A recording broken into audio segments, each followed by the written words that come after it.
mixing it up here.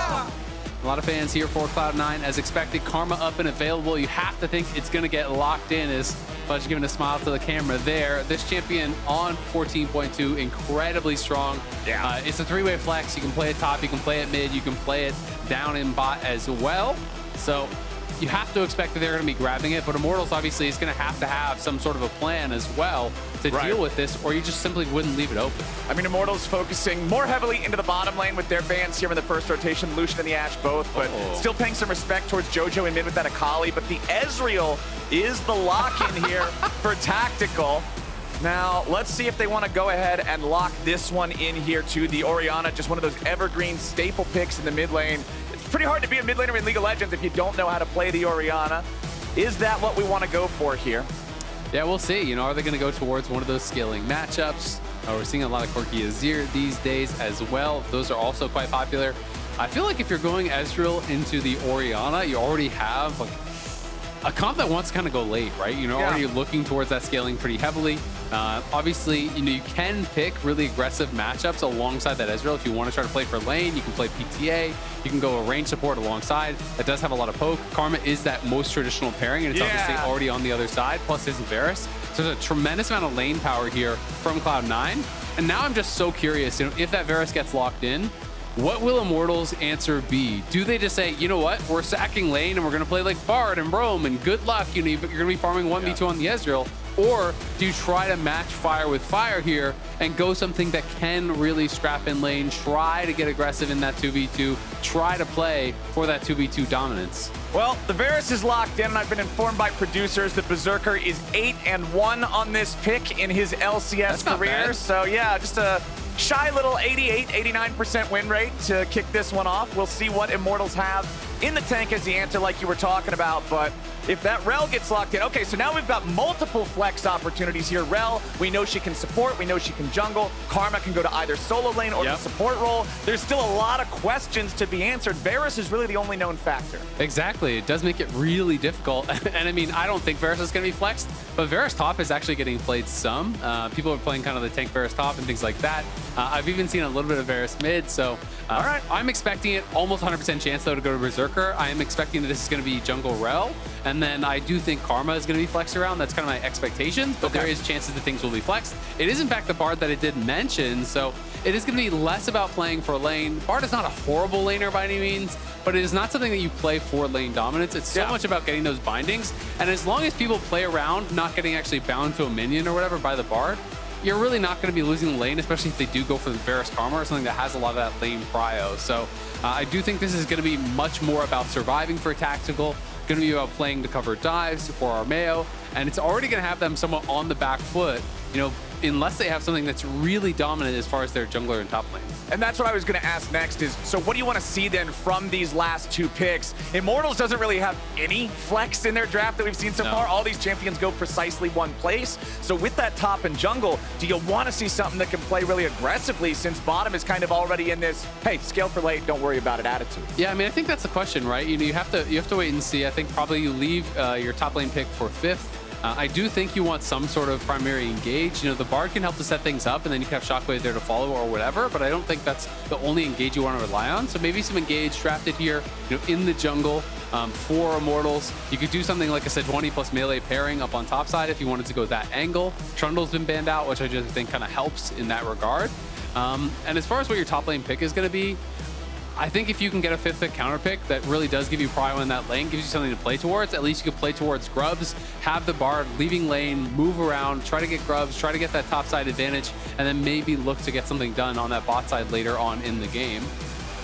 All right, what's this last ban going to be? All right, the Azir. You already brought up Corki and Azir, the rise of both of their popularities throughout the meta so far here in Season 2024. And considering that Karma could still be flexed all over the place, they just want to remove the chance for Azir to be there in. Yeah, and Jojo, 4 games, 4 different champions thus far. He has played Akali, Azir, Orianna, and Vayne. Akali, Azir, and Orianna are all gone. I don't think he's picking Vayne. Yeah, so... I was going to say, I think if he picks the Vayne, Immortals are pretty happy about it. So you get rid of the 3 good ones, leave the meme. So I think that there's going to be a 5th unique champion here now coming out for Jojo, very likely. It could be that Karma mid. If they're going to be throwing a lot of banned swords mid, you can just say, all right, it's going to be Karma going mid, and we'll draft something else for that Varus. So you always have to take that into consideration. It is going to be... Okay, never mind. For a second, I thought that got locked. We'll have to wait and see what they're going to go. But I am expecting it to be a jungle pick here, and then leave that 5th pick counter pick for Castle to see if they can get a really big advantage up on that top side. I thought Castle specifically last week had way better performances than we got to see out of him in week 1. I think that he's been the element of Immortals that fans and viewers have most questioned on this roster. And so leaving this 5th pick for him, giving him a chance to shine, maybe that's the secret sauce that Immortals need. Yeah, absolutely. I mean, Vi would make some sense here. It gives you dive into something that's low mobility. Ivern, is obviously really powerful again as far as the scaling, but you don't have a lot of proactivity at all in this draft. This really does feel like it's about 5v5. Now I'm kind of curious what the top laner is going to be. Are they going to draft more for lane, or going to draft to just kind of complete the composition? Because if you have Bard as your only primary engage, it's not the most reliable. You could try to round this out with some sort of a tank top that's going to give you engage up there, but then you're not really getting much of anything out of your 5th pick counter pick from top lane. So yeah. I'm really kind of curious to see where Immortals are going to go. Obviously, you can play Ivern plus melee carry pairings and have a strong 2v2 top, but then I have concerns about how the comp is going to function in the 5v5. Exactly. And it's going to be Tristana here. That should be for Jojopyun. So it should be that Tristana mid for Jojo. Expecting this is going to be Karma down in that bot lane. Udyr going to get locked in for Fudge. So Cloud9 double marksman here. Very low as far as the magic damage goes, unless they have the Udyr building towards some of those AP builds. Right. Largely in the LCS, we've been seeing pretty much pure tank Udyr, which you don't really care that much about that magic damage.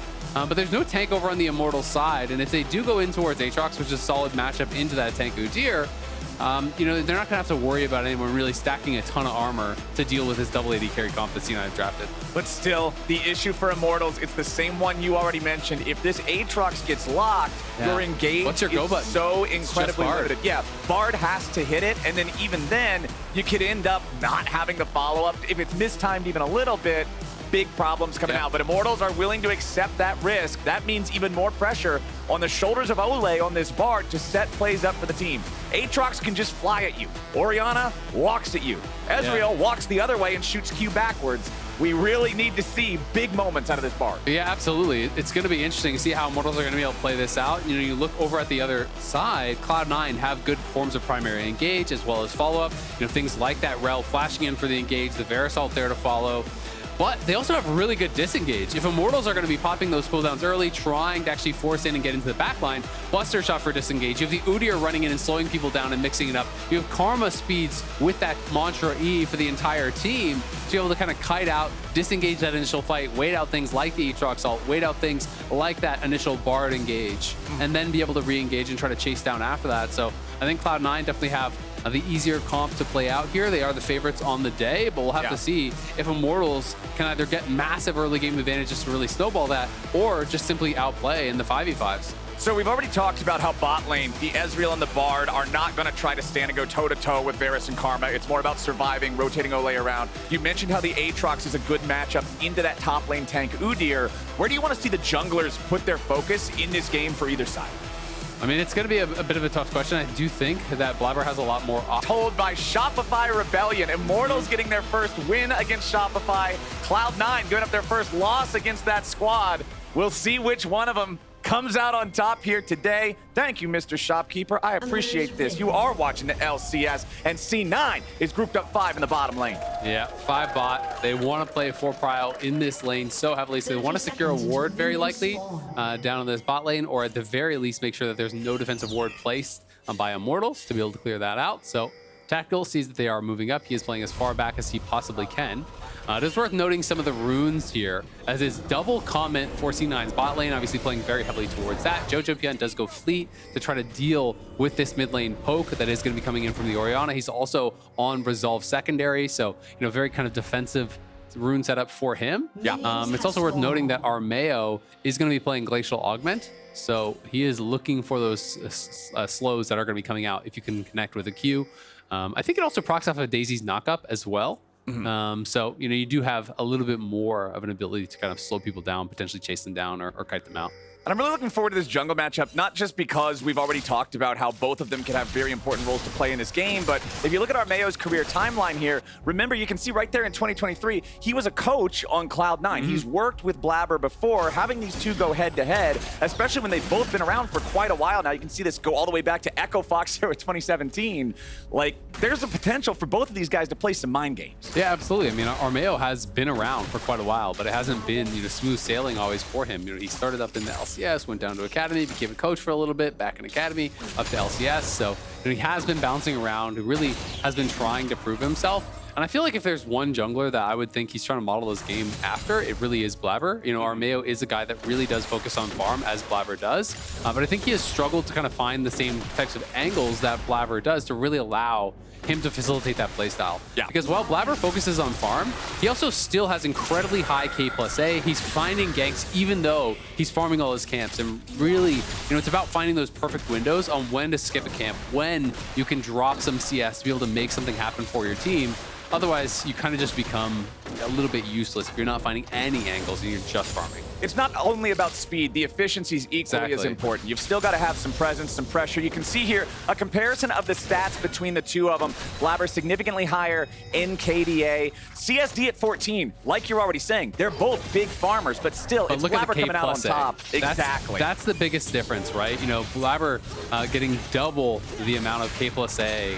You know, Armao down, you know, 8th out of 8 junglers obviously right now, so it hasn't really been able to find a lot of early action. Of course, it is a team game. You know, if your laners are doing worse, it's harder to make things happen as well.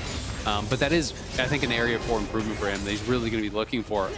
I'm going to be so interested to track this bot lane because, you know, we've talked about it. We're not showing the lower third this week, but we have shown it a number of times. When Tactical is down on farm, Immortals doesn't win. Like when he is down at 14, they have a 0% win rate. They only ever win when he's actually ahead in the bot lane. You know, he really has been kind of the main carry threat for this team, you know, throughout last year and this year. So, you know, that is the big thing that they are looking for. But when you're going up against Cloud9's bot lane that is so powerful and that has this really strong 2v2 matchup, you've got to wonder, can he get himself into that position to succeed? And you can see already he's down 11 CS, 10 CS now down on that bot side. There may be a couple to actually pick up for Tactical, but they're going to be getting pushed in. They're going to be getting poked away at. And it's going to make it tough for Tactical to succeed, especially when you see Berserker is going lethality builds, who already has that early serrated Dirk, which is so powerful in this season. You know, you have double Comet, you have Ignite on the Karma. Things are going to be tough. Well, Olleh already starting to try to roam around. We've been talking about how this is the reason you pick the Bard. This is what you want to do. Roam around, influence the lanes, mess with the enemy jungler, and especially how you're mentioning Tactical being behind. This is your expectation, locking in the champions you did in the draft. So they're saying, all right, we know the Tactical, when he's ahead, that's generally our best chance. But if we're setting him behind, again, I have to highlight this pressure on Olleh to make something happen in the trade-off. And look how Armao is playing. He really is saying, okay, I don't have a camp up right now. I'm just going to be hovering Mask. He already went mid once, just throws a shield on Mask. Mask steps forward, pokes Jojo out. Jojo TP's back. And, you know, he's trying to make sure he's covering his mid laner as much as possible. Clearly, he's most worried about Blaber attacking Mask out of his lanes for now. Yeah. So, you know, that is where he's going to be spending his time hovering. You can see Jojo, though, already has an early null magic mantle. Whether he's actually going to go towards Hexdrinker and be that defensive or not, I'm not sure. But it is AP, you know, in the mid lane and AP in the jungle. So it's all going to be magic damage that is attacking him. Yeah. Even the Bard, if he roams up, also magic damage. So getting some early MR is going to allow him to kind of farm comfortably. I already touched on the rune setup for him. It is very defensive. So clearly Jojo is just looking to farm to scale and make sure he's not getting poked out of these lanes because they're playing more heavily for an aggressive bot lane. They're playing more heavily to get dominance down there. And I really like these adaptations from players when you do find yourself in a situation like you described where, okay, pretty much all relevant damage against me will be magic-based. Let's stop off for a Hexdrinker. Yeah, 1,300 gold. I don't want to have to spend it, but whatever. Let's just get that in there and guarantee nothing can knock the wheels off here in mid lane while we keep things running in bottom. According to that plan, according to keeping Tactical behind, and now it's Blaber who can immediately start up those grubs as Armao is once again back in the mid lane, throws out the root collar, but it goes wide, so Jojo can just walk this one off. He knows right where Armao is. Rell is one of the best champions in the game at doing the grubs. Blaber should be able to finish these off pretty effectively, pretty easily.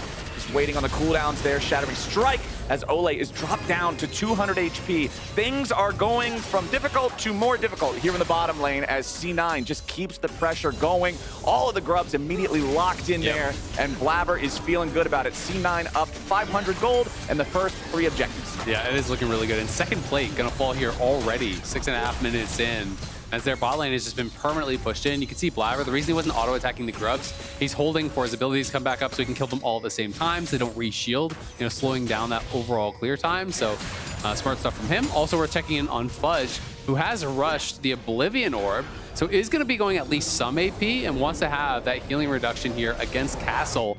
That is playing the Aatrox, obviously pretty reliant on that healing. You know, a lot of it just kind of built into the kit with the ultimate, with Conquer, with that passive auto as well. So we'll have to kind of track that and see how effective it is throughout the game. Exactly. That's what I want to do, because every time Oblivion Orb gets built as a first item, you always see all the tweets about it, because how much is it actually doing? I will tell you right now, it has reduced 45 healing and 28 regeneration. Yeah. Grand total of 73. So it's not a lot, but it is, you know, very early on in the game. We'll see if it does end up being effective or not. But either way, I was going to say it led me to believe that he's going to be building at least a little bit of AP, but he does obviously pick up the Chain Vest right thereafter. So it might just be the Oblivion Orb into, you know, a tank item and then back into Landry's or something. I do think you can kind of think about Udyr similar to how we would see Maokai players build. When they are solo AP, I think it makes more sense to be building additional AP because you really can get some benefit out of that, right? You know, the Unleashed Phoenix, that ulti Phoenix basically, is very, very powerful. And if you have Landry's or something on top of that, it can be really threatening. At the same time, I do see a lot of value in getting the early armor, especially seeing the Brutalizer in the Aatrox inventory. You know he's going to be going for a more aggressive lethality build. Similar sort of mindset to what we were talking about earlier with Jojo. If you know that it's all about the bottom lane, if you know that it's just about the pressure exerted through Berserker and Vulcan, it happened already last week, but I still get surprised by the dragon roaring. I know you were so surprised last week. It has done it every time. I'm pretty sure we've had a dragon this whole season. Well, I still get surprised by it, all right? The dragon is... You and Kobe last week, or your cast, you're like, whoa! You know, I was like, have they not heard it? Maybe we don't have the greatest attention span on these things, but when we do pay attention, it's scary, all right? True, so it's anyway. fair. It's really cool in studio, actually, as well. Yeah. It's a whole big graphic thing every time the dragon is taken. It looks sick. But we do have the lethality Aatrox up there. We do have C9 just saying, okay, we can play it safe enough in solo lanes. Bottom lane, still up to that over 2-wave advantage. Still just working towards getting Berserker the first big lethality item. And the pressure keeps mounting here on this bot lane tier 1 turret. Yeah, and while it is annoying, you know, for Jojo that Armao has walked through mid lane, what, 3-4 times at this point? You know, he does get a little bit of chip on him every single time. You know, just kind of shields up mass step forward, gets that trade down. Olleh gonna have to portal out to safety. It is the Merc Treads that he did go for. So wants to prevent, you know, the CC, any sort of lockdown. He's more worried about that, wants the move speed. Armao just constantly crossing back and forth. You know, he marks his camp, crosses the other side, marks another camp, walks through mid, rinse and repeat, trying to be as annoying as possible. But at the end of the day, it's a 1 CS advantage for Mask with Armao having walked through mid, you know, 4+ times. So, you know, Jojo's actually still ahead on gold, and 3 plates have been taken down on bot side. It's a significant CS advantage down there. Top side going well for Fudge also. I mean, Udyr's just such a strong early laner that even some of these kind of tank matchups where you're like, oh, well, this is a pretty good matchup, like the Aatrox, often the Udyr just kind of ends up ahead in farm regardless because he just has so much early laning power. Well, still about 1,000 gold lead here for C9. We've got 10 seconds from farm until the second set of grubs spawns. You can already see both junglers heading towards that area. The on my way ping there in blue shows the Cloud9 has this as the plan. And right now, they've also got push in both solo lanes. This is setting up a very favorable map state for them to just be able to force this objective and put themselves in a full 6 grub take. I mean, I think there's just no real way that they're going to be able to contest this. I think they're a little bit too late, but we'll see if they can get there in time to do something. Armao is trying to go in, but they're all gone. Already secured. The power of the Rell and the Udyr just burning them away. Immortals recognized they wanted to try to get in there, but like I said, the map state, man, it was just too Cloud9 favored. Absolutely. It was really Cloud9 favored. They have double pushing solo lanes. Vulcan made the rotation faster than Olleh as well. So even though Armao does go in, he's probably going to steal away the Raptors, maybe look for some sort of an angle on Jojo. It'd be a difficult kill to get. Jojo already paying respect, has been backing off. And let's be honest, Jojo is used to getting camped, right? Like when he played last year on EG, the strategy became send everyone mid at all times. The top laner would be coming mid and flashing on him. The jungler would be constantly there. The bot laners would be roaming up. But the difference is, the rest of his laners are so strong this time. If you're going to commit all those resources to Jojo, the rest of the map just kind of wins, right? And that is the advantage that he has being on this squad, is that you have these really powerful players around you to punish your opponents when they are spending all those resources towards mid. So Jojo can kind of comfortably play defensive. Sure, I'm going to be down a little bit of farm, but who cares? It's not really going to matter. He's building more defensive. He's playing more defensive, knowing that the other players on his team are getting ahead, are securing those advantages. And it's a 1K gold lead purely through farm. It is 6 scrubs. It's the first dragon as well. So Cloud9, really dictating the pace here. And you can see in the inventories, the Sheen being completed for Fudge tells me that we're looking at an Iceborne Gauntlet. First item here for the Udyr to answer the Profane Hydra on the Aatrox. You and I were talking a little bit about this item yesterday and how powerful the burst is on it. This thing can very easily catch you off guard. Exactly. They call it the execute damage or whatever. When you're into the execute range, you do get that bonus damage, but you only have to have them below 50% health. So it's very easy to chunk someone to 50% and pretty much always get the bonus damage with the active. So it has become very, very popular. It is a powerful item, not only for the wave clear, but also for that burst damage. And now with 6 scrubs here, this just gets harder and harder to defend. The Void Knight's going to be spawning out from both players. We are down to only 1 plate remaining, and there is still a minute and a half for them to kill it. So unless there's some sort of a big explosive play from Immortals on this bot side and they kill off the bot lane, they're losing all 5 plates bot, 314. And that is going to be so tough because Berserker is going to be accelerated a ridiculous amount. You look at this bot lane state of play here, and it's just a game of dodgeball, but only one team gets the ball. My God. There's just constantly pelting them with skill shots. Arrow after inner flame after arrow after inner flame, and kaboom, there it is. 2,000 team gold lead for C9, but 1,400 of it is on Berserker and his Varus. I mean, it was so one-sided down in that bot lane, and especially with the grubs, that Vulcan knew he didn't even have to stay in range, and he's not going to share the gold. He give all that solo gold for first tower and that 5th plate all goes onto Berserker. So 5 plates, solo gold on first tower. He does not only have that ghost plate, he has the ghost plate completed, tier 2 boots, another serrated Dirk, and he's stacking his tier. This is going to be ridiculously hard for them to deal with. Immortals know they need to get some sort of way into this game, so they are going to be starting up this dragon, and it is going to be their dragon to take, but it's likely going to be at the cost of at least a couple of plates going up the top side, because there's still 30 seconds. And this is a 6 scrub team that is going to be working away on this tower. So I think they could get at least 2 plates on top side before anyone can really get up there and respond. Jojo in trouble potentially. Jojo's stuck in a stasis, tries to jump away. Shockwave still hits him.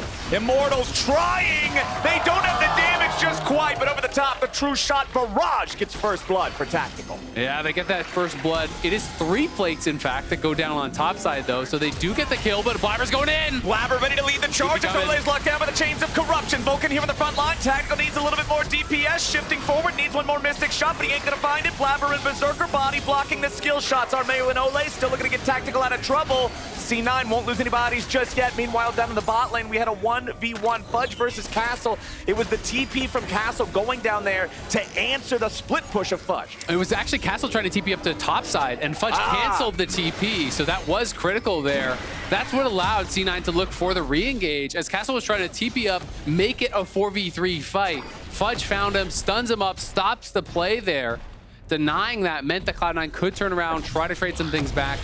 At the very least, they do force them off the Rift Herald here, so it's not going to be an immediate Rift Herald on spawn. Immortals know, we need to get objectives, we need to be the ones first to the scene. So they are playing heavily towards that. They're showing up, they're going to be starting up this Herald, and we'll see if they can secure it. Blaber's in the area, Jojo's pushing out mid, and they have Berserker top.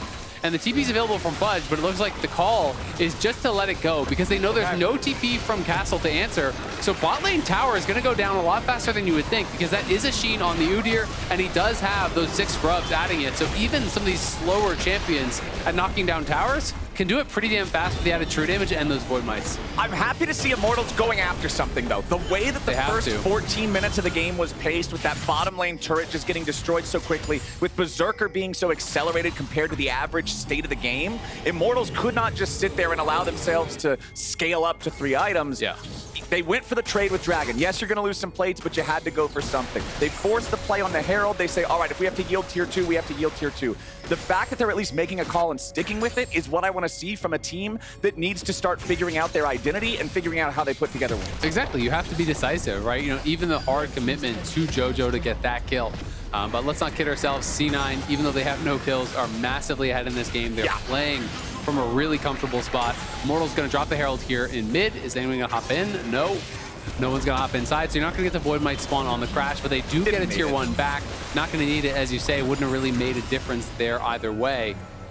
They do have some items coming through really across the board now. The first major items are coming through. Luden's Companion is done. Moonstone Renewer, we already have that Profane Hydra as well as the Essence Reaver done as well. And it's looking like probably Trailblazer, I'm assuming, for Olleh. That is very meta for the Bard, and it's really strong getting that additional move speed for the whole squad, moving around the map, trying to find those picks because they have to continue to stay active or Cloud9 will just kind of simply bleed them out. Very, very tricky game to play when you're up against Berserker now having 2 completed lethality items. He has the Ghost Blade for the extra mobility. He has the Serpent's Fang for reducing the power of the shielding. Ori and Ivern. Yeah, that's just so much shield. So I like the fact that we're seeing what we're seeing from him. Disengage there from Jojo, just making sure that Immortals and Mask don't try anything else on him. Exactly. He knew more were coming because he had that ward up by Tri. The ward in the Tri Brush is disabled by Pink, but he had another ward behind it, so he knew that people were going to be coming in, and he just wants to early disengage. And C9, again, just going to make that cross-map play. Everyone's attacking Jojo. He's died once this game, and he's just a little bit behind on farm, but they're getting a tier 2 on the bot side for it. They're going to take away these camps as well. So Jojo playing it safe. This is always kind of one of those criticisms of him was, he dies too much inside lane. He has these silly deaths, but he is playing a very disciplined game while really being the focus of all of Immortals' attention through this first 17 minutes.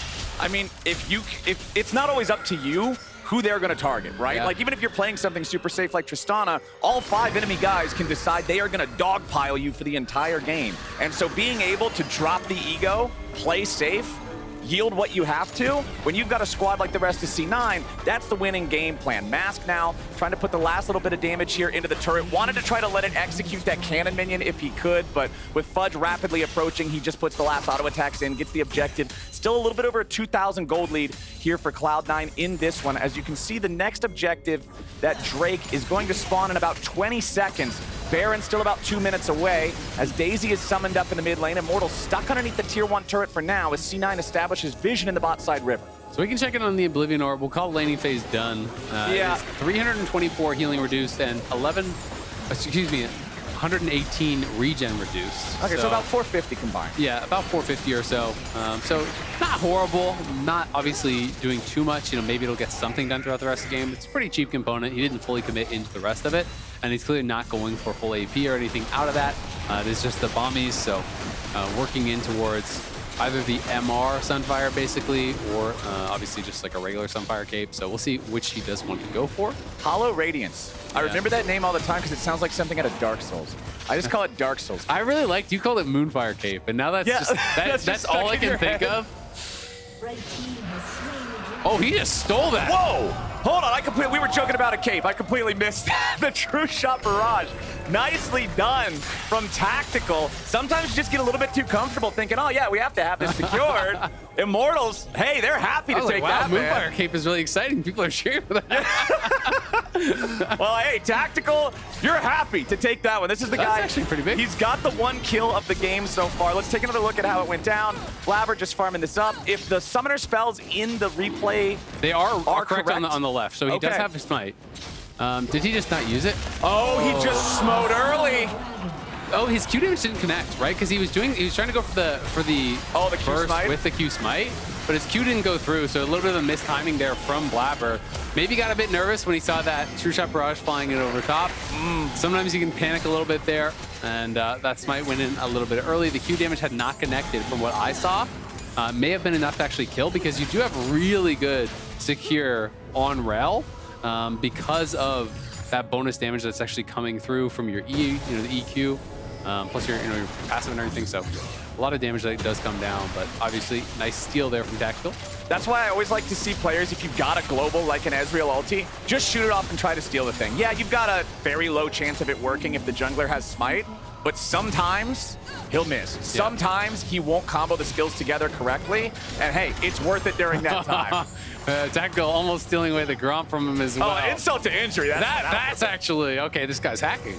Can't lose. What's going on here? Dragon, all right, yeah. People fight over dragons. That's Scuttle. The real thing. That's where we draw the line. Right, yeah. We can't be losing Scuttles, can't be losing Gromps. Yeah. The gold lead has pretty much frozen in time. We haven't really changed the state of the game too much since the last time we checked in. 21 minutes into the game now, and only a single kill. We've been having a lot of farming Azael. We have been having a lot of farming, and I will say, for Immortals, they got to be pretty happy about this. You know, the gold lead has not really been extending. The fact that they actually stole away that dragon, it's not like Cloud9 is anywhere even remotely close to forcing any sort of a Soul Wing addition or anything like that. So they got to be feeling pretty good, but they're looking for Castle. Castle trying to get away from this one with the flash. Blaber's collapse is not going to find him here, but hey, who needs the Aatrox when you can just hard force the tier 2? That'll boost C9 up to a 3,000 gold lead. And we do have to touch on the fact that C9, you know, they obviously did lose last weekend. They had that kind of surprising result to Shopify, but the reality is C9 has been pretty good at actually bouncing back. You know, you look at this since spring 2022, after a loss, 17-5 is their record. Of course, their overall record is also just good. Really good, right? So, you know, but it is kind of one of those things where when a top team loses, you often don't want to be the next person to actually play them, right? Because they're really going to be like, all right, guys, no more trolling. Time to take it serious. Time to really buckle down. But Immortals hanging in there pretty damn well. I mean, unless I'm sorely mistaken, there's still never been a perfect season in the regular season of LCS. And we've had some really strong teams in multiple different splits, but it's just so easy to get confident, to let that ego go a little bit too far and get caught off guard by someone. But as soon as it happens once, man, as soon as it happens once, coach comes in, goes, what the hell was that? Everybody has to wake up a little bit, keep your eyes open. And C9, I think that they're not willing to let that happen again. I think that they're doing their diligence on this one. Still about that 2,000 gold lead that it has been for a while. And I fully agree with you. If you're Immortals, you're happy with that, all right? When that first turret fell down there in bottom lane, when Berserker took it, when plates were still up, that shot him up to this 2,000 gold lead. And that's where it's been ever since. From 13 minutes to 23 minutes, the game state has not really evolved too much. And you can look over at Ivern. Obviously, he's going for that support itemization, but Blaber's doing the exact same thing, right? He is doing tank support itemization, but he's got to lock it. There's lots of AoE damage that is going to be coming through from Ezreal, from Shockwave, etc. He also does have that Knight's Vow, and that's going to be strapped in over on Jojo, who's got 2 items completed. Berserker, obviously, you know, with the cheaper itemization, he has 3 items done here already, so he's going to be looking pretty damn strong. Trailblazer finally coming through now for Olleh, so continuing to move around the map, look for picks. We'll see if he can find anything, but it doesn't feel so clear-cut anymore. You know, in the first 10 minutes of the game, it felt like, okay, well, this is going to be a Cloud9 stomp. Yeah. But as you say, the gold lead is not extending. If Immortals get this next dragon, you start to think, hey, maybe they could actually do it. Maybe they could actually upset them. Yeah. Fudge going to take some poke here from Tactical. He is very tanky now. He did complete the Hollow Radiance like we were talking about, that Moonfire Cape. This is also very good for split pushing too. The explosion on minion kill, I feel like, is just such an effective pushing tool as the shots get traded back and forth here in mid. Armao happy to just throw up rushes, shield these guys, try to allow the rest of the team to shoot out some poke. Tactical in particular. Berserker's going to be found by the Bard here. Shockwave pulls him in, but the follow-up isn't there to kill him in time. Berserker forced to use the heal to get himself away as Immortals still continues pushing forward. It's a magical journey looking for Jojopyun. He disengages in time, flashing away from the root collar to guarantee his escape. It's both of the carries on Cloud9 under pressure, but both surviving as Immortals launch their attack, but they still don't manage to find any kills from it just yet. But the dragon is up and they can go over towards it, and now it's pretty difficult for Cloud9 to actually contest. Some great plays there from Olleh. He finds the initial pick, you know, with that ulti, forces out the heal, then a good portal over the wall, gets that flash from Jojo. His binding couldn't quite connect. It was a bit of a difficult angle as he was trying to, you know, really kind of bend it to lock in against that Baron pit. Yeah. Couldn't get it, but then that Swirl Seed comes out from Armao, forces the flash. Armao now working over on this dragon. It's going to be a 3rd dragon here for Immortals, and it's going to be them moving towards Mountain Soul, which would make things a lot more difficult for that Cloud9 team. The steal from Tactical early might just end up having a much greater impact than we expected when it first went down. Good looks from Immortals there in the mid lane. Even though they didn't find a kill, I like the fact that they were looking for it. They trust in Olleh to hit the ulti. He does. Berserker and the rest of C9 then have to go into immediate defense mode.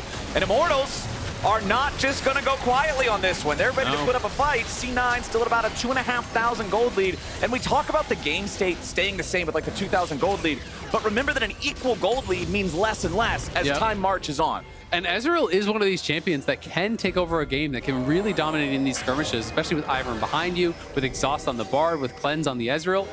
Cloud9 though, you know, threatening that they could be over on the Baron, obviously making things a little bit nerve-wracking for Immortals. Yeah. And constantly throwing that poke in onto Tactical. But he's going to be looking to step forward, looking to be aggressive because they don't have hard engage. So he's got to find angles to get poke, to be able to chip and prod when he gets those shields, to really make things happen for the team, right? Because there's not just sitting around and waiting for that Sejuani. You need to chunk people out. You need to make things happen. So it puts a lot of pressure on him. But I think that is something that he can make happen. We've seen him be able to carry games for this team over the last year or so. So we'll see if he can do it today. It would be a massive win for Immortals if they can make it happen. And it would be a bit of a shock for Cloud9. This team that has come in unanimously power ranked #1 pretty much against Immortals, who are basically unanimously power ranked #8 in the league. If you lose that after dropping to Shopify, people are going to start having some questions. You know, the Shopify game, people are willing to say, it's just a blip on the radar. Maybe they shouldn't have picked Vayne mid, this or that. Oh, bot lane dive went bad. But the reality is, you drop that other game, they're not going to be overlooking it. Ooh, Tactical immediately having a cleanse there as Blaber hit him with the shattering strike over the wall. But now Blaber's in danger, locked up by the root collar, finds a stunner to Olleh, but now ready to disengage. Castle coming in over the wall. Jojo and Blaber both going to be stuck together. They disengage. They can escape the binding in time. Tactical so low. Immortals do not want to chase this any further, but Jojo and Blaber also getting bound up like that. Blaber with no flash available to use means C9 is also not feeling particularly strong. Exactly. It's also the TP coming off of Fudge, plus that flash from Blaber. Obviously, he used to engage, so they do get the cleanse off Tactical, but at the end of the day, you got that TP back, you got that flash back, so Immortals going to be feeling okay about it as long as Tactical can stay safe until the cleanse comes back up, because that is going to be the question. Because if you get hit by a Varus ult or something like that, he's going to instantly die, and then Cloud9 can maybe take that Baron and really try to close this game out. But until then, it is just Immortals waiting towards this next dragon, trying to get that Mountain Soul, and it's Cloud9 trying to find windows, because they've been very passive. I think felt that they would maybe be able to just capitalize on mistakes or maybe just outscale. But Immortals have never really kind of exposed themselves to give up that death blow to Cloud9 that they've been looking for. And you look at the items on Castle, who, I mean, both top laners still 0, 0, and 0 throughout this game. We still only have the one kill on the board in 28 minutes. But Castle's got 2.5 lethality items, with the half of the third one being the Brutalizer completed. This Aatrox, if he can hit one of the non-frontliners, right? If you can get that lockdown from the Bard on Tristana or Varus or Karma, and Aatrox is ready to follow it up with some iteration of Q afterwards, this guy's gonna hurt. Yeah, absolutely. There's a lot of damage in the kit for sure. It's also worth noting that it is going to be the Blood Song for Olleh, so he wants that exposed weakness, the additional damage that can come through, you know, on the Spellblade hit.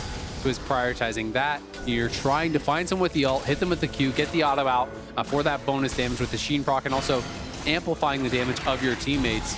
You know, quietly, Orianna's on 3 items now, right? You know, there's a farm bounty on Mask. He has 0 kills, but he's on those 3 items. These guys are getting really, really strong, and it's going to be all down to execution at this point in the game. It's also worth noting that when you're playing Lethality Varus, that is much weaker against the Mountain Soul, against the flat armor that you're going to be getting from getting these individual dragons. That does kind of hurt his ability to really poke people down in this game. With Shojin completed as the 3rd full item for Tactical's Ezreal, the Q cooldown is now 2.43 seconds, and on hit, it reduces all cooldowns by 1.5. So as long as he is hitting these on anything, even if it's just these frontline guys that it doesn't do significant damage to, you're shooting off a Q every second. Yep. Lots of damage potential there if Tactical is on point with his aim. Yeah, you just have to be constantly dodging out on those. It becomes very difficult and kind of even mentally taxing a little bit to have to deal with that. Mask knows Jojo is going to make that move over towards top lane, so Mask is kind of just zoning him out and trying to get damage down, but Jojo's going to go in. Jojo wants Mask, here with the 1v1. Mask drops the shockwave, has a flashback over the wall, but Jojo's ready to follow. Here with a rocket jump. Mask continues getting away back to his team. Redemption's going to be called down, but it does not connect with the heal on top of the mid laner. Now Jojo's in trouble. Counterattack coming in from Blaber as Castle is locked down on the front line, but he's kept alive by the stasis coming out from Olleh. Berserker picks him up with a piercing arrow as Olleh runs. C9 has found themselves a fight, and it's off the back of Jojo's engage. Yeah, Jojo finds that window onto Mask. Forcing out the shockwave was massive because it meant Cloud9 can all pile in for the team fight. They don't have to worry about that big ultimate coming out from the Orianna. He survives. Berserker has a perfect timing out of that stasis with his piercing arrow onto the Aatrox, so they're going to be able to grab a dragon off the back of this. Immortals just going to TP straight back towards top, try to push in for this tier 2. They know they can't actually stop the dragon, so they're going to see what else they can get. But Cloud9 deflects the attempt at the soul. Yep. The gold still just about that 2K mark here. Cloud9 with 1 kill, 30 minutes into the game. This is not how anyone thought it was going to look up against Immortals. People would have thought this would be a stomp. You got to put some respect on Immortals' name. They are making Cloud9 work for it, and they are still in this game. They absolutely could come away with the win. 3-0. 30 minutes is how long it took for Cloud9 to get a single kill. That is insane in this game, man. Still 2,000 gold, like you said. 3-2 in the Drake counter. So the next one, we either get the soul for Immortals, the underdog in this matchup by a mile, or we go to a 3 versus 3, next dragon, total fiesta, multiply the total game kills by 500% type of a showdown. Yeah, I mean, that could even happen at this next one. Blaber looking for an angle here, does have the flash, but I think the team is not close enough for him to look for that flash engage at this point. And with Fudge down on this bottom side, Cloud9 really just want to make sure that Immortals don't set up that Baron, but they need to not get caught themselves here. As you can see, Olleh just using that Trailblazer speed. Mass gonna get caught now, though. The immediate engage from Blaber with a lockdown there for the Magnet Storm, and now with the explosive shot at the Buster shot, Mass gonna be shielded. He barely gets himself away. Fudge looking for a flank, but he ain't gonna find it. Olleh trying to keep him peeled off as Tactical provides covering fire. Fudge once again disengaging back towards C9, back towards Berserker, back towards the Varus. C9 wanted to regroup. Castle steps forward. Jojo is caught in the middle of the rocket jump. Castle with a Q1. Castle with a Q2. No damage enough just yet, but it's Tactical with a mystic shot right through Jojo's heart. C9 have lost their mid laner, and Immortals are heading up into the topside river. Fudge, Berserker, and Vulcan all still at full HP, all still ready to fight. Tactical's here on the front line as he shifts back away, but a piercing arrow finds his destination. Immortals, without the health to continue, will not take the objective. Yeah, they were considering going over to that Baron, starting out, but the poke on the Tactical is going to dissuade them. Both top leaders used their TP in that exchange. How good has Olleh been this game, though? I feel like he has really been so pivotal for the team. Great with the ultimates. Catches Jojo mid-rocket jump, which is the disaster scenario because it cancels your rocket jump, takes the cooldown. He had no flash and no way to stack up the E to get out after this one. This is just really good stuff here. Look at that ward down below, and he placed that ward, I believe, earlier himself as he was actually chasing after Jojo. So kind of the self alley-oop there. Then Castle comes in over the wall, Tactical timing his ult out as well.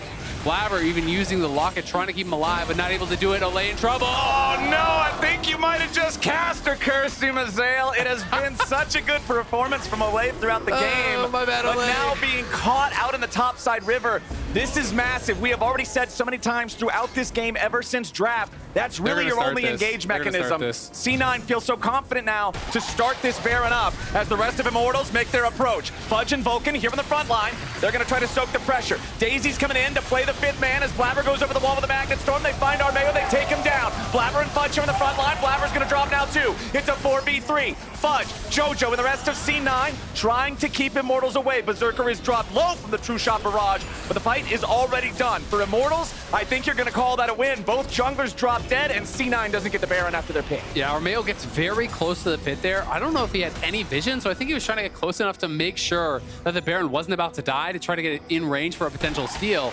Yeah, they have no wards in the pit. I feel like someone needed to kind of get a ward over the back of the wall. So Armao kind of just has to walk in because he has no vision. He doesn't know how low that is. Now he gets vision, but it's too late. Blaber's already coming over the wall there. So Armao in that bad spot does get taken down, but at the same time, look at that shockwave from Mass. Connects on both Blaber and Fudge. Mass quietly getting very, very strong. Has 4 items now. Would love to get that death cap as that final item here, but that shockwave is gonna hurt. And Tactical is putting out a lot of punishment as well. He's got the last whisper completed now. And this dragon is gonna be spawning up here relatively soon.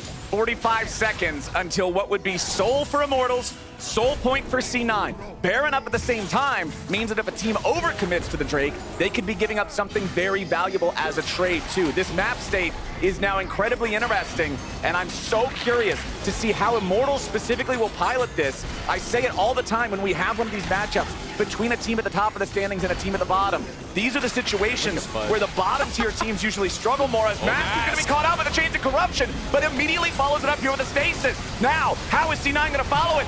Castle is going to drop it. He'll trade him away for Vulcan. Fudge here on the front line, thrown up into the air, but the counterattack coming out from C9 as Blaber looks to chase him back. Piercing arrow through 2. Now C9 still trying to regroup as Jojo's off to the side. He wants to find a mark, but he won't get one just yet. Tactical's in hot pursuit, and Jojo is shooting back. Tactical loses the trade, but the Mystic shots are still flying. Nobody on C9's dying. Jojo gets out, and one more shot hits him in the back. Now Immortals is going straight onto the Drake. Blaber only at 1/3 HP. Armao's ready to go. Flash still there. C9 still wanting to contest. Berserker firing off arrows. Immortals, they've got the Drake low, trying to keep Blaber zoned out. They don't want to flip this. The Drake, it's gonna drop its Mountain Soul over to Immortals. Immortals grabbing the soul here. Cloud9 knew if they went in, they would lose the Baron because Blaber's gonna die for sure, even if he steals it. So now Cloud9 are gonna try to do a counter Baron here, but Immortals is still on the map. Mask is TPing back. This is really risky stuff. They cannot complete it before Immortals arrive, so it's gonna be a fight, and C9 are in a bad spot. C9 have it down to about 6K. Daisy is summoned up in the pit. Baron Castle still being held at about 5K. Castle coming around from the side. Blaber and Fudge into the back line. Mudge is here in the front. He's not going to be taken down just yet as Castle kills Blaber. Fudge dropping low. Jojo dropping low. Olleh got him. Immortals are crushing Cloud9. Immortals are going to try to play for the end. They're not going for the Baron. They're just running straight down mid. It's only Berserker and Vulcan here to try to hold the line. And the wave clear is going to be pretty poor between these two. All Immortals members alive. Mountain Soul on their team. They're looking for the upset. They've got 20 seconds until the Rell is back alive. They got 5 men marching down the mid lane, and they got minions at their back. Olleh fires off the ulti, but he ain't gonna find Berserker. The Infernal Chains don't pull him back to the starting point, and the True Shot Barrage goes wide. 5 seconds on Blaber, 15 on Jojo, 20 on Fudge. None of it's gonna matter. Ladies and gentlemen, where were you when Immortals smacked Cloud9 in the mouth? GG IMT! Immortals taking the win over Cloud9. How about that? They get their first win last weekend over Shopify. Shopify beats Cloud9, and now Immortals taking down Cloud9. Gonna be back-to-back losses for them, but what a great game from Immortals. It was a slow, steady one, but they never really allowed Cloud9 to find that mistake, to really capitalize on anything to pull this game open. Cloud9 was really winning early from the laning phase. You know, they got that first tower very early. They got Berserker very ahead.